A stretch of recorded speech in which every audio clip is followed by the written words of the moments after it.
Hello everyone and welcome to another casual review. Today we're talking about F.I.S.T, Forged in Shadow Torch. This is another freebie that I got from Epic Games, and it is a Metroidvania. In this one, you take the mantle of a rabbit named Rayton, and Rayton used to be a war vet where he would pilot this giant mechanized suit, but now he's kind of like a washed up vet, despite constantly getting asked to join the rebellion against the Iron Dogs that ruled the city that he lives in. He's just kind of taking it slow, not getting into any trouble. He's just kind of given up. Well, all this changes when his best friend, a bear named Urso, gets taken by the Iron Dogs, and so he kind of has to take up his suit again. However, the only part of his suit that is functioning now is the fist of the armor. And so you're kind of playing as Rayton, but he's carrying around a giant robot arm on his back, and that's mainly what you'll be using in terms of combat, is that giant robot fist that's mounted on your back. First off, I really like the idea of this world where it's just ran by these animals called F.I.S.T, and I like that it's sci-fi, futuristic, and it takes place in somewhere in Asia. It looks like it's very Asian inspired, and I like this idea of this secret rebellion that's trying to uprise against the Iron Dogs. And the Iron Dogs are basically like these robot dogs, but there are other robot animals too that you'll have to face, like ninja robot frogs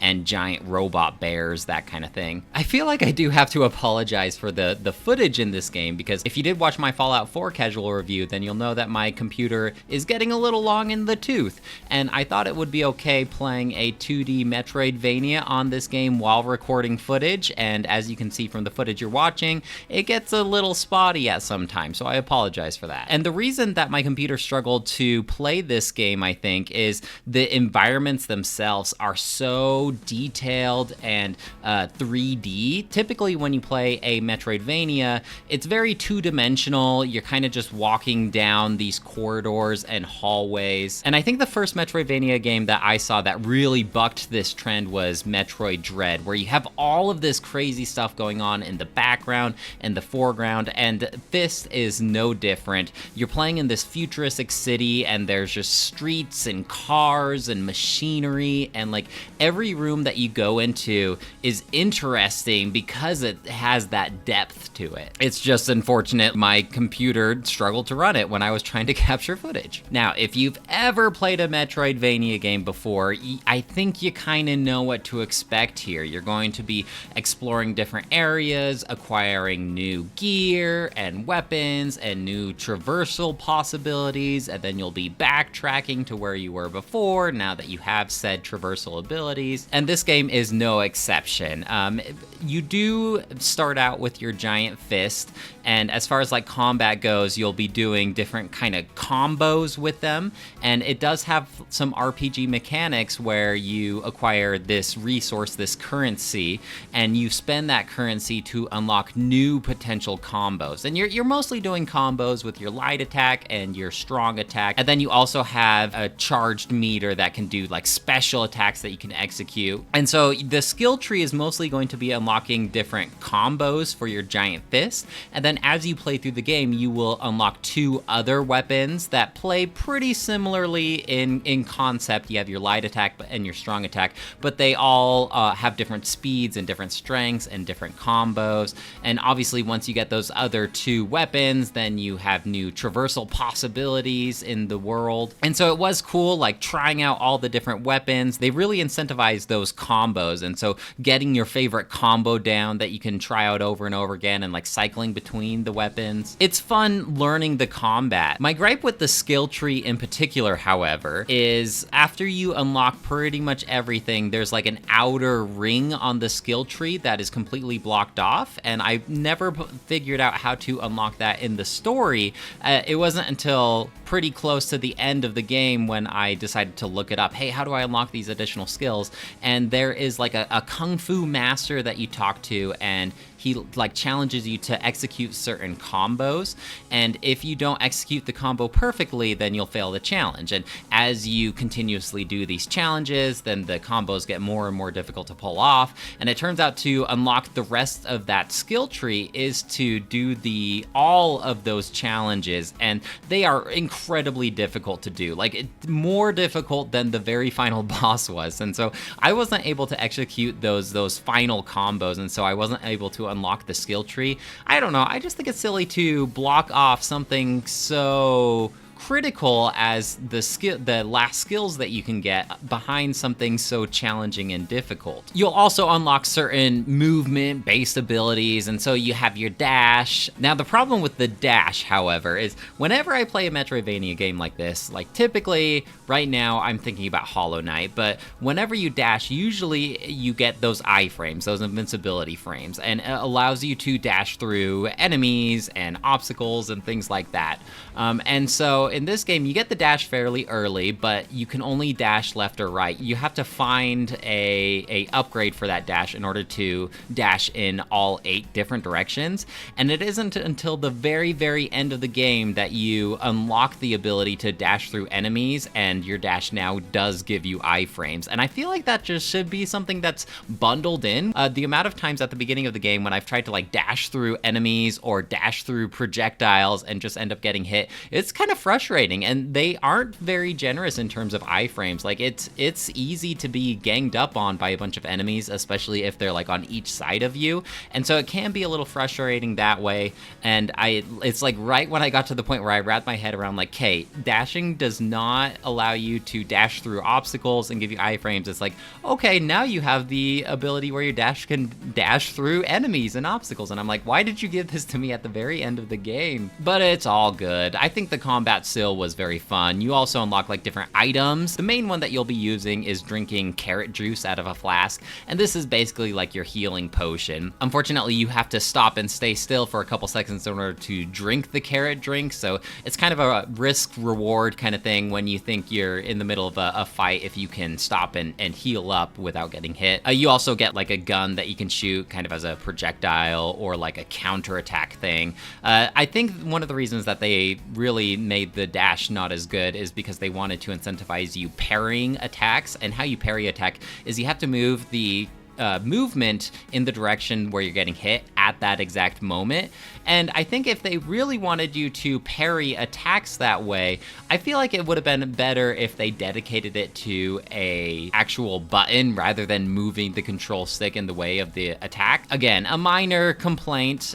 Maybe I just wasn't very good at executing those parries. Overall, I mean, like the combat wasn't too difficult, save for a couple of the last end game bosses that gave me some trouble, but I felt like the combat was actually pretty good. Despite my complaints, I had fun with it. I always got that burst of dopamine whenever I defeated a bunch of enemies or that boss, or I got a new upgrade or unlocked some more of the skill tree combos. Like it is a pretty fun game, and it is pretty smooth in terms of like the combat itself. Navigating is also pretty fun. You have similar movement to Mega Man Zero, where you can dash and you can consistently wall jump against the wall. I guess this is pretty similar to Hollow Knight as well. There are some like unique platforming areas where you have to like avoid lasers or spikes and things like that, and so you really have to show a mastery of your platforming. Nothing like incredibly difficult, but still pretty fun. One of my favorite parts about playing a Metroidvania game is slowly unlocking the world and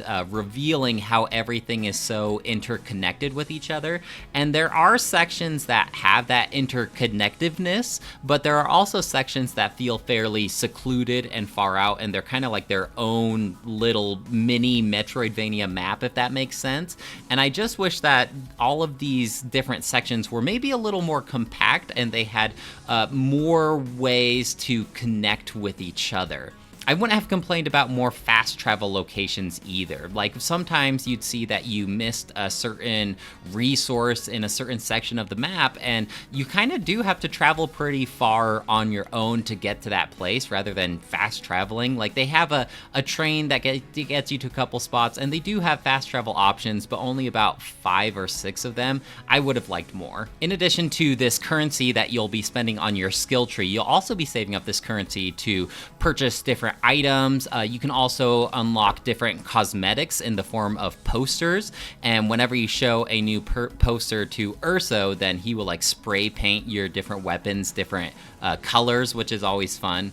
You can also find these seeds, and if you take these seeds to a certain F.I.S.T, then he will reward you with a currency and upgrades, things like that. In terms of upgrades, if you get like 3 of these different upgrades, then you can upgrade your health or like your mana pool for your special abilities, or item pool so you can use more healing potions. I mean, it is all fairly standard stuff in terms of Metroidvania. I just think that it was executed really well in this game. You can also purchase these keys, so if you happen to come across like a chest that's locked, you can unlock that, and usually you'll get like a cosmetic out of that as well. I wasn't incentivized enough to 100% complete this game and get all the items, but I got pretty darn close. I think I was about 90% done with the game by the time the credits rolled. You do get that satisfying growth that you would normally see in a good Metroidvania game. And like the bosses, I do feel like the bosses maybe did feel a little repetitive just because of this whole animal robot theme. Most of the time,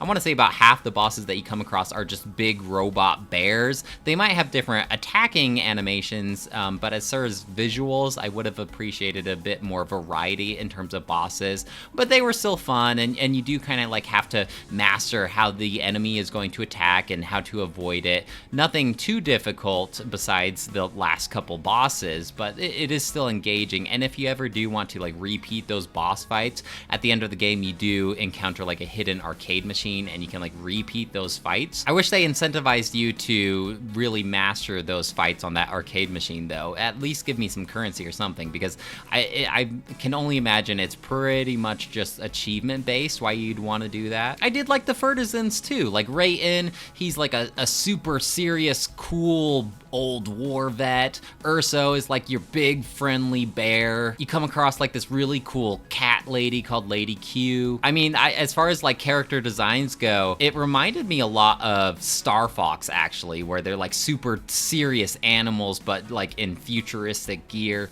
It's just a cool setting, and just exploring this futuristic city is fun. I do think some environments that aren't in the city can maybe be a little boring, like you're in tunnels a lot or sewers, which can get boring. But I mean, overall, visually, it is quite unique and striking, this whole world. If you're looking for a good Metroidvania game to play, you could definitely do a lot worse than this game. I had a lot of fun with it. Not the best one I've played, but that is a really high bar. I think I'm going to give this game a 4 out of 5, and if you were lucky like me and able to get this game free from Epic Games, then I mean, what have you got to lose? I see this game on sale a lot too on different consoles. I think it's even on the Nintendo Switch. So, hey, I give it my recommendation. And I mean, it's not even like that much of a time commitment. I would wager maybe between 10 or 15 hours, which is just perfect. Well, guys, that's it for me. Let me know if you have any questions or comments about F.I.S.T. Forged in Shadow Torch, and I'd love to hear what you have to say. Otherwise, I'll talk to you later. Bye!